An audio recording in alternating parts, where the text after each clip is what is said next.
Assalamualaikum warahmatullahi wabarakatuh. Nama saya Sinta Nur Ramadhana Oktaviana dari kelas Biologi 3. Saya akan menjelaskan tentang alat indera, yaitu alat indera mata dan alat indera telinga. Yang pertama, alat indera mata atau indera penglihatan. Struktur dari mata yaitu ada 3. Yang pertama, alat tambahan mata. Yang kedua, struktur bola mata. Dan yang ketiga, struktur lapisan bola mata. Yang pertama, alat tambahan mata. Terdiri dari alis yang berfungsi untuk menahan keringat dari dahi, kemudian ada kelopak mata dan bulu mata yang berfungsi untuk melindungi mata dari debu dan kotoran, dan kelenjar lakrimal yang berfungsi untuk menghasilkan air mata. Kemudian struktur bola mata itu dibagi menjadi 3. Yang pertama, sklera atau tunika fibrosa, merupakan lapisan luar pelindung bola mata. Kemudian yang kedua ada koroid atau tunika vaskulosa, merupakan lapisan tengah yang gelap, berfungsi untuk menyerap refleksi cahaya. Kemudian yang ketiga itu ada retina atau tunika nervosa, merupakan lapisan dalam yang peka terhadap cahaya. Di dalamnya terdapat sel kerucut dan sel konus, sel kerucut dan sel batang. Sel kerucut ini mengandung iodopsin yang peka terhadap cahaya terang, sedangkan sel batang mengandung rodopsin yang peka terhadap cahaya redup. Kemudian struktur lapisan bola mata. Itu yang pertama ada kornea. Kornea merupakan sklera bening yang dilapisi konjungtiva, berfungsi untuk memfokuskan bayangan agar jatuh ke retina. Kemudian yang kedua ada konjungtiva, merupakan cairan bening yang melindungi lapisan dalam dan luar kelopak mata. Kemudian yang ketiga itu ada aqueous humor. Aqueous humor ini merupakan cairan pengisi rongga mata serta untuk menjaga bentuk bola mata. Kemudian yang keempat ada kanal Skleman. Kanal Skleman berfungsi untuk mengatur volume vitreous humor dan mengalirkannya ke pembuluh darah. Yang kelima itu ada pupil, berfungsi untuk mengatur jumlah cahaya yang masuk. Kemudian yang keenam itu iris atau selaput pelangi. Iris ini berfungsi untuk memberikan warna mata serta mempengaruhi jumlah cahaya yang masuk ke mata. Jika cahayanya terang, iris ini akan mempersempit pupil. Apabila cahayanya itu gelap, iris akan memperlebar pupil. Kemudian yang ke-7 itu lensa mata. Lensa mata ini merupakan lensa bikonkaf bening yang terdiri dari serat-serat protein. Berfungsi untuk mengubah kecembungan lensa bola mata agar bayangan jatuh tepat di retina. Kemudian yang ke-8 adalah badan siliaris. Badan siliaris merupakan kumpulan ligamen-ligamen suspensor yang berfungsi untuk mengubah cekung-cekung lensa mata dengan kontraksi dan relaksasi. Kemudian yang ke-9 itu vitreous humor. Vitreous humor merupakan cairan kental yang berada di belakang bola mata, berfungsi untuk memfokuskan cahaya agar jatuh tepat di retina. Yang ke-10 makula lutea atau bintik kuning. Di makula lutea ini terdapat fovea centralis yang mengandung sel konus yang peka terhadap rangsangan cahaya. Kemudian ke-11 itu adalah bintik buta. Di bintik buta ini tidak terdapat sel-sel fotoreseptor. Kemudian yang ke-12 itu ada saraf optik. Saraf optik ini berfungsi untuk mengirimkan informasi visual ke otak. Kemudian yang ke-13 itu adalah fovea. Fovea ini berfungsi untuk ketajaman mata. Kemudian mekanisme penglihatan. Mekanisme penglihatan itu dimulai ketika cahaya masuk ke mata. Kemudian cahaya itu akan jatuh ke retina, lalu ke aqueous humor. Melalui iris, cahaya akan masuk ke pupil, kemudian akan dibiaskan di lensa mata. Apabila jaraknya itu jauh, maka akan terjadi akomodasi. Dan apabila jaraknya itu dekat, maka tidak akan terjadi akomodasi. Kemudian bayangan yang dihasilkan lensa mata itu maya, tegak, dan diperbesar. Kemudian setelah dari lensa mata akan diteruskan ke retina melalui vitreous humor. Di retina itu bayangan yang dibentuk itu terbalik, nyata, dan diperkecil. Kemudian sel batang dan sel kerucut akan meneruskan sinyal cahaya itu ke saraf optik, dan saraf optik akan mengirimkan impuls ke otak. Tepatnya itu pada bagian lobus occipital. Otak akan menginterpretasikan atau membaca impuls menjadi bayangan yang tidak terbalik. Kemudian yang kedua adalah telinga atau indera pendengaran.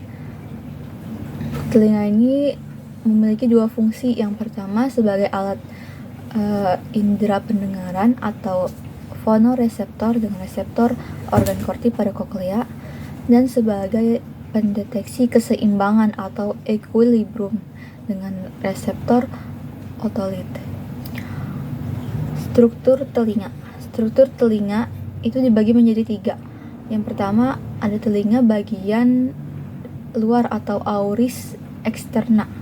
Itu terdiri dari yang pertama ada daun-daun telinga atau auricula, berfungsi untuk menangkap atau mengumpulkan suara yang masuk ke telinga. Kemudian yang kedua ada saluran telinga atau meatus, berfungsi untuk meneruskan suara ke telinga bagian tengah.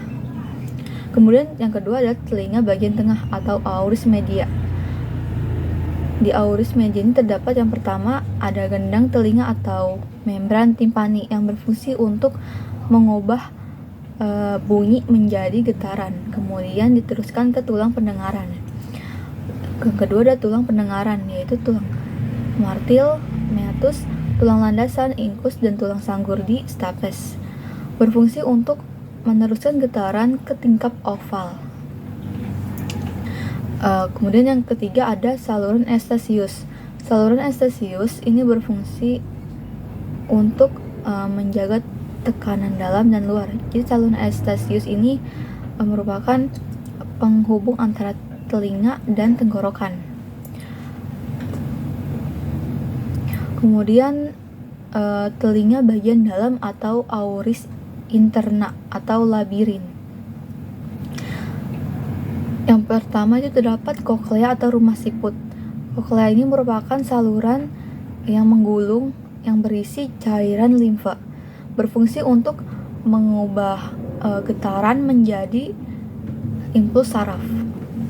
Di koklea ini terdapat skala vestibular yang mengandung cairan perilimfa yang berhubungan dengan tulang sanggurdi melalui tingkap oval. Kemudian ada skala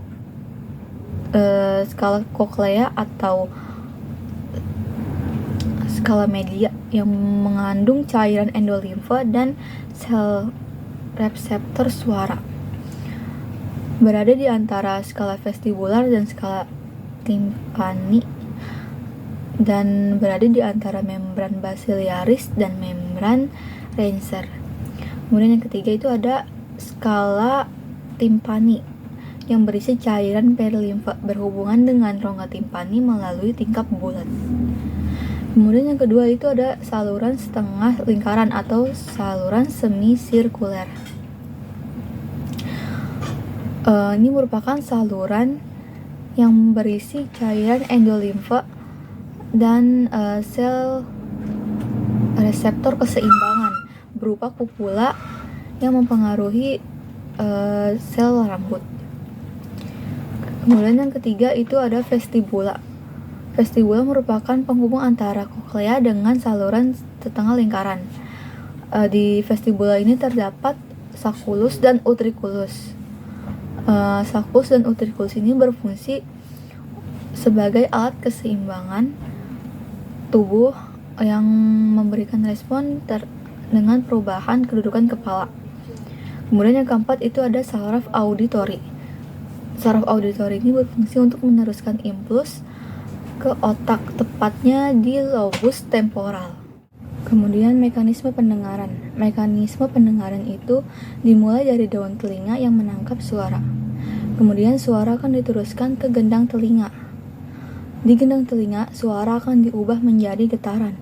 Kemudian dari gendang telinga, getaran akan diteruskan ke tulang pendengaran, yaitu tulang martil, tulang landasan, dan tulang sanggurdi. Kemudian cairan pada tulang sanggurdi akan menyebabkan tingkap oval bergetar. Kemudian getaran ini akan diteruskan ke koklea atau rumah siput. Kemudian di rumah siput, dari limfa pada skala vestibuli akan bergetar. Kemudian akan melintasi membran vestibularis. Lalu hal ini akan menggetarkan membran basiliaris. Kemudian sel rambut pada organ korti bersentuhan dengan membran tektorial. Kemudian ini akan dilanjutkan hasilnya kepada sel saraf. Sel saraf akan mengirimkan impuls ke otak, tepatnya di bagian lobus temporalis.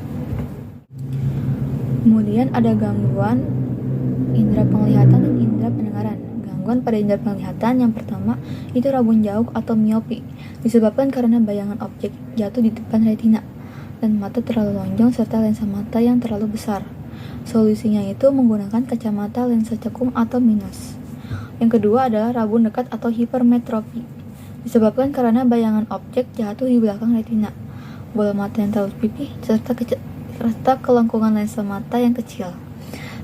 Solusinya ini adalah menggunakan kacamata lensa cembung atau plus. Yang ketiga, astigmatisme atau mata silindris. Ini disebabkan karena bentuk bola mata yang tidak bulat. Solusinya yaitu menggunakan kacamata silindris. Kemudian sistem pendengaran, gangguannya ini ada yang pertama, tuli saraf. Tuli saraf merupakan kerusakan organ korti, saraf auditori atau korteks otak yang bertanggung jawab atas pendengaran. Kemudian yang kedua itu tuli konduktif, merupakan gangguan penghantaran suara. Ini disebabkan karena penumpukan serumen atau kerusakan pada tulang pendengaran. Sekian video penjelasan dari saya, kurang lebihnya mohon maaf. Wassalamualaikum warahmatullahi wabarakatuh.